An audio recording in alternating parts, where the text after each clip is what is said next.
Welcome to Module 2. In Module 1, you got fast API running, understood the async model, and saw how automatic dock works. Now we go deeper. Before we write real endpoints, we need to understand how to design them well. That starts with REST. In this video, we will cover what REST is, how routes and HTTP verb works, and when REST is the right mental model for AI APIs. Now, Karan got his first app running. He saw the docs, hit his Hello World endpoint, and felt good. But now he's starting at a blank file, thinking about his actual project. How should I name my routes? When do I use post versus get? What does a well-designed API even look like? These are the questions we are going to answer right now, and it starts with understanding REST. REST stands for Representational State Transfer. Don't worry about the name. What matters is the idea behind it.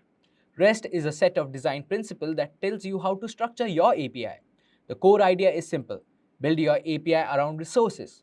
A resources is any piece of data your API manages. In an AI backend, that could be a user, a document you have ingested, a chat session, or a query result. REST says give each resource a clear URL and use standard HTTP verb to act on it. That's the foundation. A route is the URL that points to a resource. The naming convention is straightforward. Use the plural noun for the collection, like /documents refers to all documents. Add an ID to refer a specific one, like /document42 is document number 42. You can also nest routes for related resources. For example, /sessions/5/messages refers to all messages inside session 5. One rule to remember, route should be nouns, not verbs. The verb comes from the HTTP method, not the URL. So it's /document, not /get documents or /fetch document. Now, the HTTP verb tells your API what action to perform on the resource. Get is for reading. You are fetching data, not changing anything. Post is for creating something new. Put replaces an existing resource entirely. Patch updates only part of it. Delete removes it. Together, the route and the verb fully describe the action. Get/document means fetch all documents. Post/document means create a new document. Delete/document/42 means remove document 42. Clean, consistent, and predictable. REST is a great mental model for most of your AI backend, but not all of it. It works really well when you are managing resources like ingesting documents, handling sessions, and managing users. These map cleanly to routes and verbs.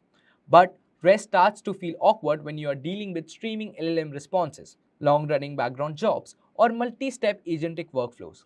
These don't fit neatly into the request-response model REST assumes. The good news is that Fast API handles all of these cases well. We will cover streaming in Module 6 and background task in Module 5. For now, REST gives you a solid foundation for the majority of your endpoints. To wrap up, REST is a design style, not a strict rule. The core idea is to build your API around resources. Use clear noun-based routes and let HTTP verb define the action. For most of what you will build in this course, REST gives you a clean, predictable structure. In the next video, we will go one level deeper. Path parameters and query parameters. These let you pass data through your routes and filter results. And they are something you will use in almost every endpoint you write. See you there.